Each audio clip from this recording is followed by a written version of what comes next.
Que a graça e a paz do Senhor Jesus esteja com todos nós, com a sua igreja.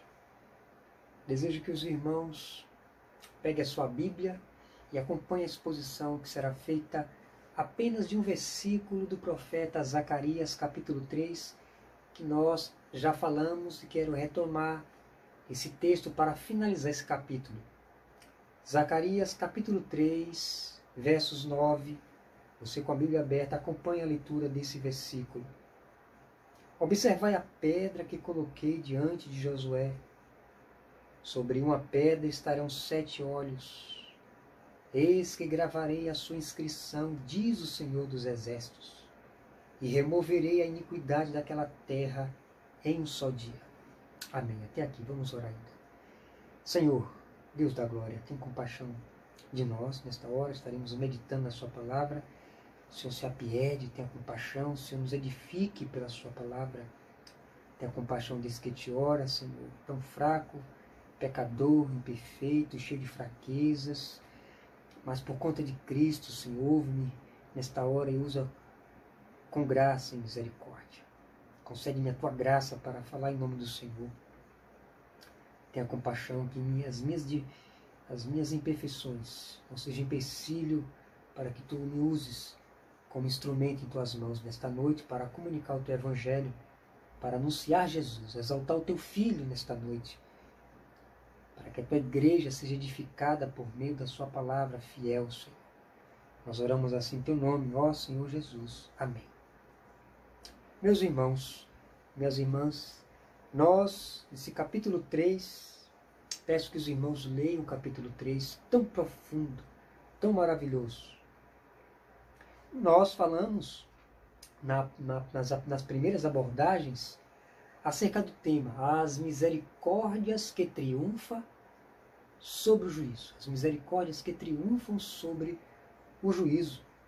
E nós falamos que a primeira característica dessa misericórdia sendo manifestada ao povo de Deus, Israel, é que Deus absolve da condenação o seu povo. Deus resolve salvar o seu povo. Em segundo lugar, nós vimos que Josué estava com as suas vestes sujas, que representava toda a condição espiritual de Israel lá na Babilônia, na sua maioria, 70 anos cativo. Muitos deles já estavam esquecendo de guardar os mandamentos do Senhor naquele momento de prova. Mas Daniel e seus amigos não. Mantiveram-se puros, santo, casto, no meio daquela geração, daquele povo pagão. Mas também vimos que Deus resolve limpar, perdoar os pecados do povo, quando diz, coloque um turbante limpo sobre a cabeça de Josué. Retire as suas vestes sujas e coloque um traje fino, puro. Isso diz respeito ao que Cristo fez na cruz para o seu povo. O Senhor tirou de nós os nossos pecados, as vestes sujas, e colocou sobre nós a pureza, a santidade de Cristo, a sua justiça sobre nós. Então Deus repreende Satanás também. O Senhor te repreende, ó Satanás. O Senhor te repreende.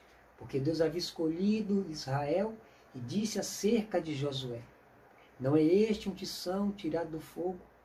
Essa expressão os reformados costumam dizer que é a condição daquele que estava no inferno e Deus resolve tirar do inferno e colocar no reino da sua luz, salvá-lo, redimi-lo, resgatá-lo. O versículo 8 diz de uma promessa acerca de um renovo. O renovo viria, diz, e eis que farei vir o meu servo renovo. A pergunta é, quem é este servo e quem é este renovo? Antes mesmo de responder essa pergunta, gostaria de retomar o tema para que os irmãos possam fixar o tema e os pontos da mensagem. De que modo podemos afirmar que as misericórdias triunfam sobre o juízo? Em quarto lugar, na promessa de um Redentor. Jesus, o Deus Todo-Poderoso, promete um Redentor. Veremos 3 aspectos da natureza deste Redentor. O versículo 8, a parte C diz: E eis que farei vir o meu servo, o renovo.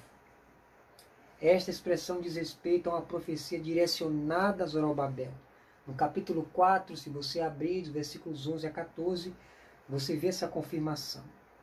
Em Ageu, capítulo 2, versos 20 e 23, nós encontramos: Veio a palavra do Senhor a segunda vez a Ageu, ao 24º dia do mês, dizendo: Fala, Zorobabel, governador de Judá, farei abalar o céu e a terra, derribarei o trono dos reinos, e destruirei a força dos reinos das nações, destruirei o carro e os que andam nele, e os cavalos e os cavaleiros cairão, uma pela espada do outro. Naquele dia, diz o Senhor dos Exércitos: Tomar-te-ei, ó Zorobabel, filho de Salatiel, servo meu, diz o Senhor, e te farei como um anel de selar, porque te escolhi, diz o Senhor dos Exércitos. Tal referência, meus irmãos, diz respeito à tamanha importância que o Senhor estava conferindo a Zorobabel. Seria um governador respeitado em Israel. Zorobabel demonstra temor a Deus quando guarda seus mandamentos. Zorobabel é um tipo de Cristo, como o rei Ciro era um tipo de Cristo libertando, como Davi é um tipo de Cristo. Israel teve muitos reis maus, mas também teve reis bons. Zorobabel aqui recebe de Deus o louvor. A palavra de Deus fala que te farei um anel de sinete. É uma grande marca da autoridade que ele teria para agir como legítimo governador davídico, da aliança davídica de Deus. Um direito que o Senhor Deus havia retirado do perverso rei Joaquim. Então Zorobabel se torna uma nobre figura da linhagem davídica, um tipo de Cristo que em toda obediência a Deus, o qual serviria o povo com equidade, justiça e retidão espiritual. O texto que nós lemos: observai a pedra que coloquei diante de Josué, sobre uma pedra estarão 7 olhos, e eis que gravarei a sua inscrição, diz o Senhor dos Exércitos, e removerei a iniquidade daquela terra em um só dia. O Senhor está se referindo, sim, a Zorobabel que seria levantado, como já foi lido, mas a profundidade desse versículo aponta para um Redentor maior, perfeito, eterno. A pedra colocada diante de Josué era um sinal do testemunho que Deus estava dando a Josué e a toda a casa de Israel. Era costume dos antigos erigir pedras para realizar algum tipo de acordo, contrato, como um testemunho. Pois bem, aqui notamos o Senhor falando para Josué para observar a pedra que estava posta diante dele. E a primeira característica deste Redentor, que eu quero destacar, é que este Redentor é de natureza eterna. Esse Redentor é de natureza eterna. Jesus é de natureza eterna. Sabemos que o Senhor Jesus, ele existe desde toda a criação. Antes mesmo que o mundo houvesse, ele já existia. Ele disse: antes que Abraão existisse, eu sou. Na conversa com os fariseus, quando alegavam ser filhos de Abraão, e eles ouvem de Jesus dizendo: se vocês fossem filhos de Abraão, fariam as mesmas obras que Abraão fez. Mas Deus repreende ele, Senhor Jesus. A promessa de um Redentor é de tamanha importância para o seu povo, porque o seu povo havia caído em pecado. Lá no Jardim do Éden, caiu o homem no Éden.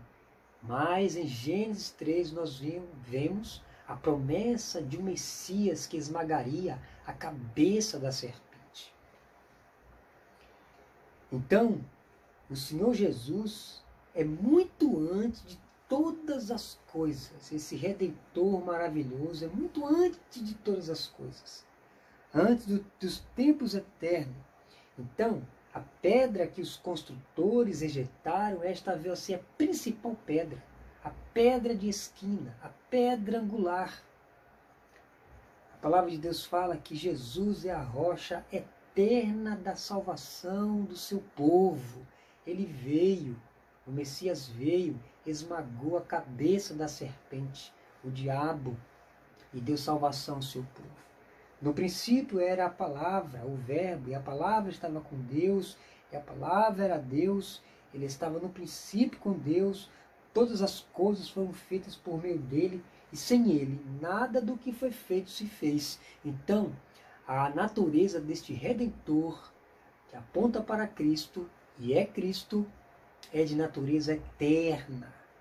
No princípio estava com Deus.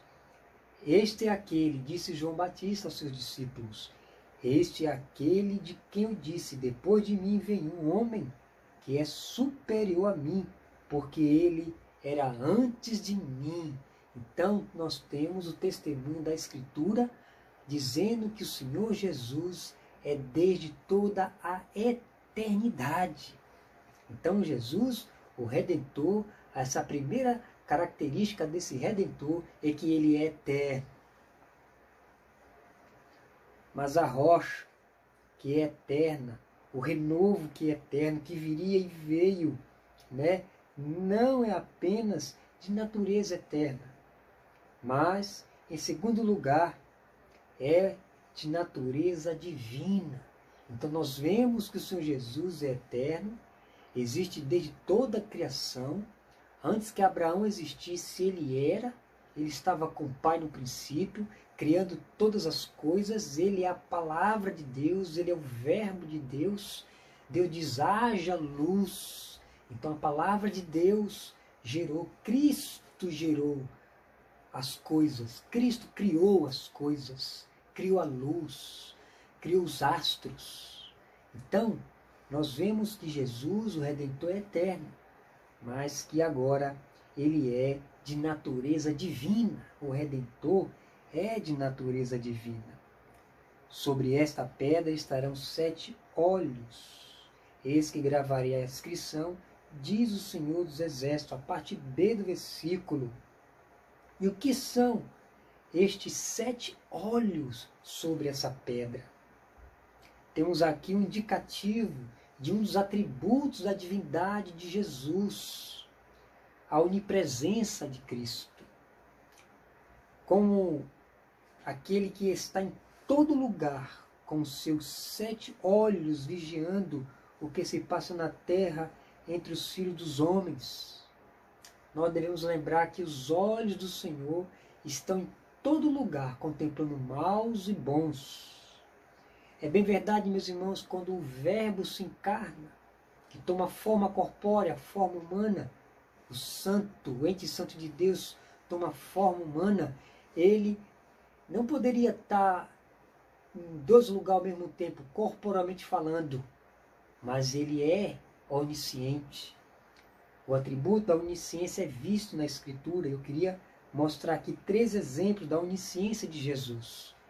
Ele hoje possui os 7 olhos, de maneira figurada falando, como aquele que vigia todo o globo terrestre e que se passa nos homens. Mas eu quero destacar aqui três exemplos da onisciência de Jesus.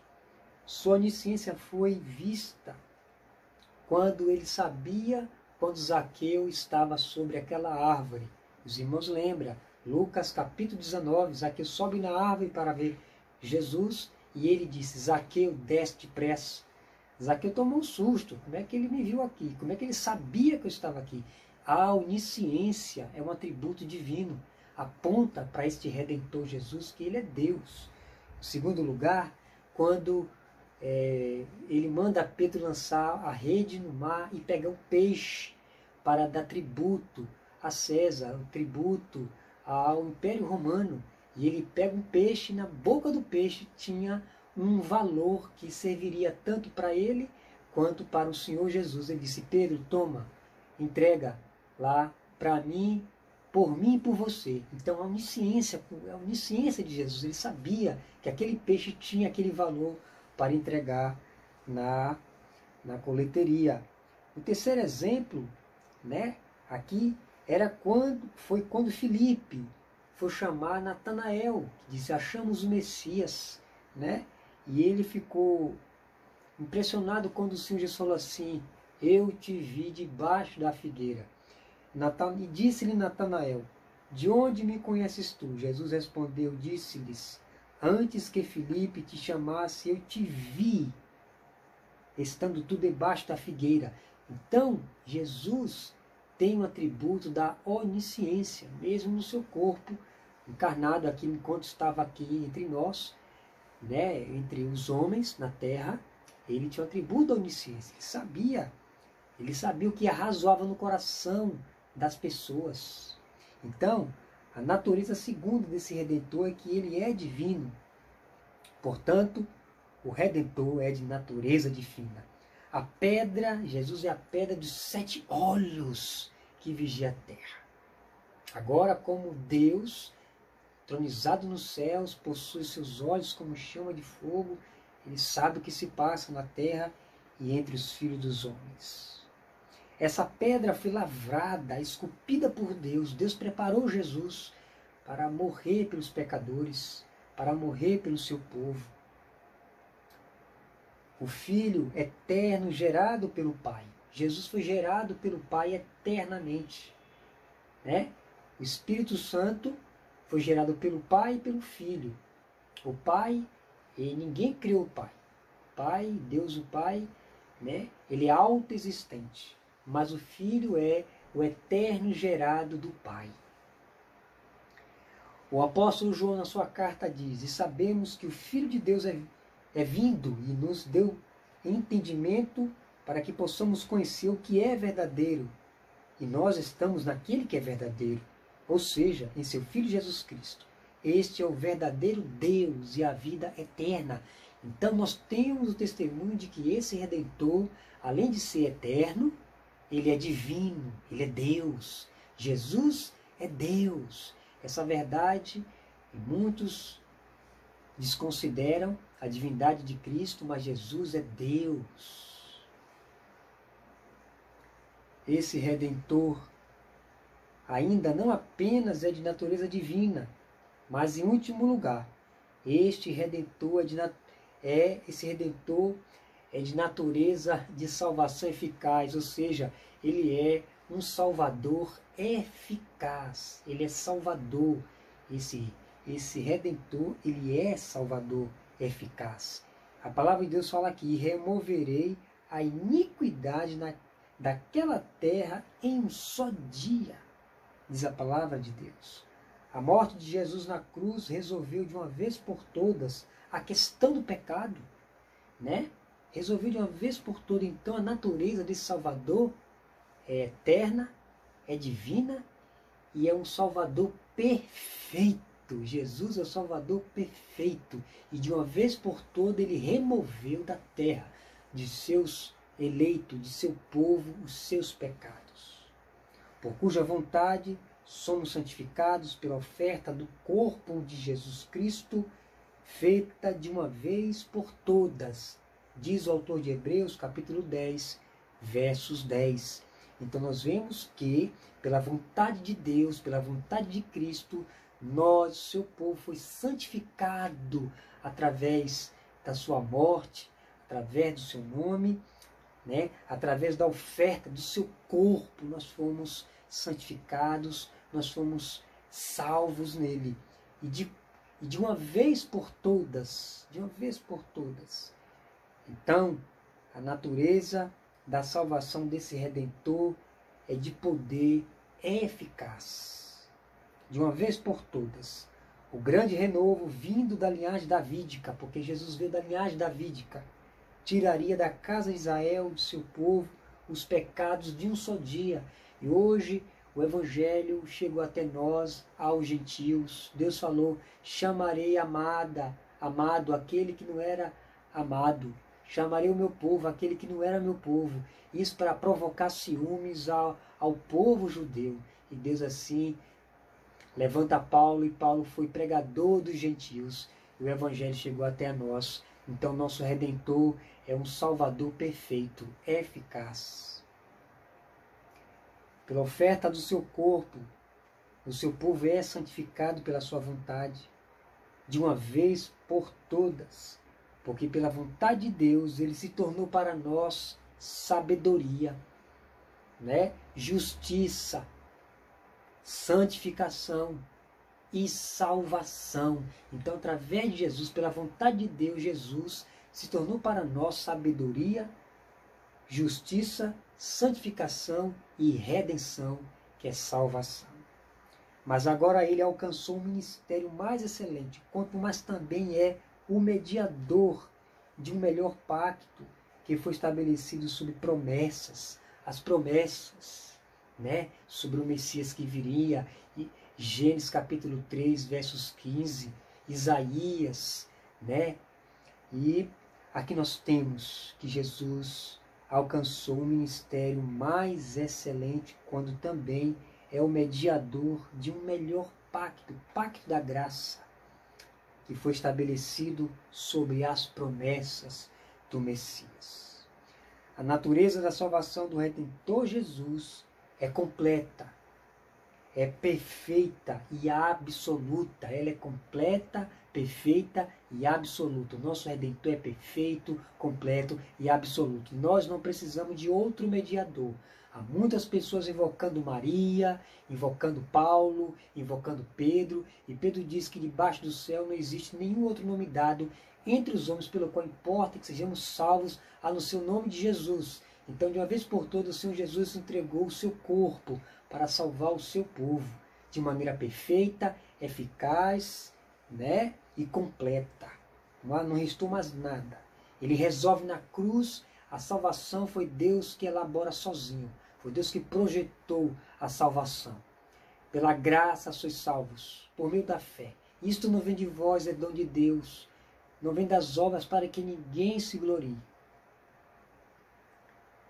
Então, com a sua vinda, a sua morte na cruz, ele remove, né, a primeira forma de purificação de pecados e estabelece a segunda forma através do seu próprio corpo.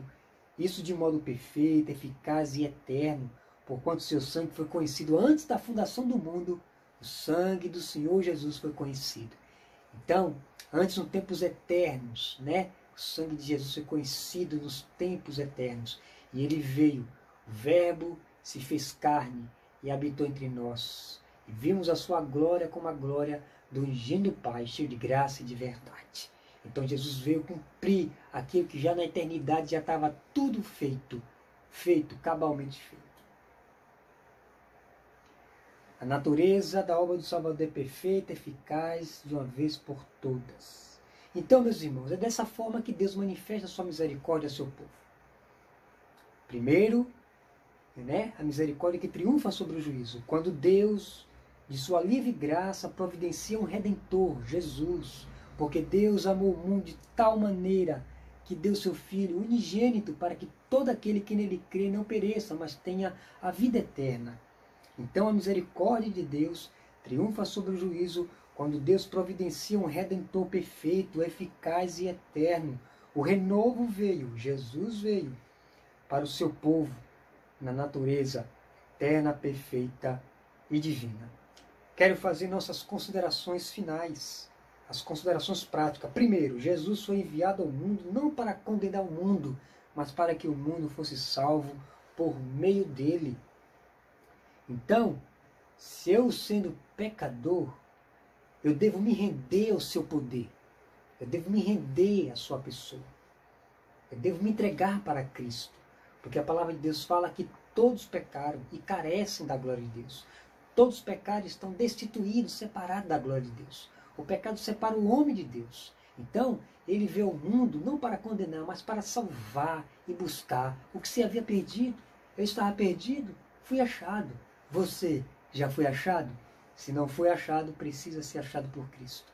Segundo, Jesus é o único Deus capaz de salvar completamente, perfeitamente o pecador de seu estado de pecado e miséria. Só Jesus pode fazer isso. Só Jesus salva. Pois ele se tornou para nós o único mediador de uma nova aliança, a aliança da graça. Terceiro, esta oferta de amor e de graça para toda uma geração caída em Adão é lançada para as pessoas.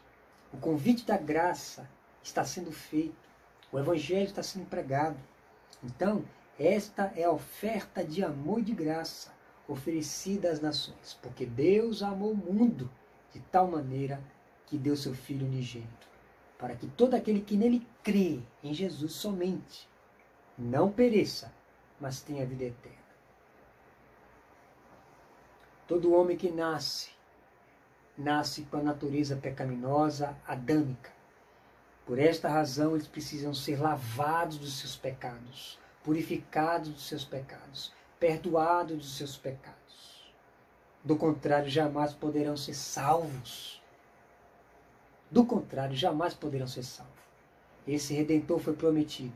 Ele veio e está vindo para buscar a sua igreja.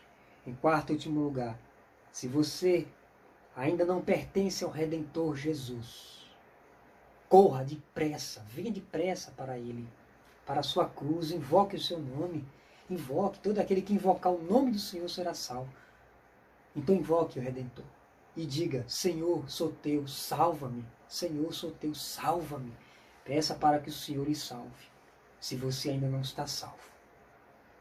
Eu quero concluir dizendo: no dia seguinte, João viu a Jesus que vinha para ele e disse: Eis o Cordeiro de Deus que tira o pecado do mundo. Então, Jesus é o Cordeiro de Deus que tira o pecado do mundo. Olha que maravilha! Jesus diz: se, pois, a verdade vos libertar, verdadeiramente sereis livres. Se, pois, o Filho vos libertar, verdadeiramente sereis livres. E João está dizendo para o seu discípulo: eis o Cordeiro de Deus, apontando para Jesus. Ele é o Cordeiro de Deus, puro, imaculado, santo, perfeito, divino, eterno. Ele tira o pecado do mundo. Né? Eis o Cordeiro de Deus que tira o pecado do mundo. Essa é uma mensagem, essa é a boa nova, né? A boa notícia. Jesus pode tirar os seus pecados. Jesus pode perdoar os seus pecados, lhe dar vida eterna, tirar o coração de pedra e dar um coração de carne. Ah, que maravilha você pertencer a Jesus. Queira o Senhor, por sua graça, nos abençoar, aplicando em nosso coração a sua bendita palavra. Vamos orar ao Senhor. Senhor, nesta hora queremos dar graça pela sua palavra, porque o Senhor enviou o seu maravilhoso Redentor, o seu Filho amado, em que o Senhor se comprasse. O Senhor enviou Jesus ao mundo, e Ele é o nosso Redentor, eterno, perfeito e divino, o nosso único mediador de uma única aliança, mediador entre Deus e o homem, Jesus Cristo, o homem. Ó Senhor, graças te damos. Eu peço que o Senhor abençoe as pessoas que ouviram a palavra do Senhor. Que o Senhor aplique ao nosso coração a sua lei, a sua palavra. O Senhor venha nos santificar. E abençoe o seu povo, abençoe aqueles que ouviram a palavra do Senhor. Que o Senhor liberte do pecado, da justiça e do juízo. Essa é a nossa oração, rendendo graças ao Senhor, porque o Senhor nos salvou nele. Amém. Que Deus te abençoe. Amém.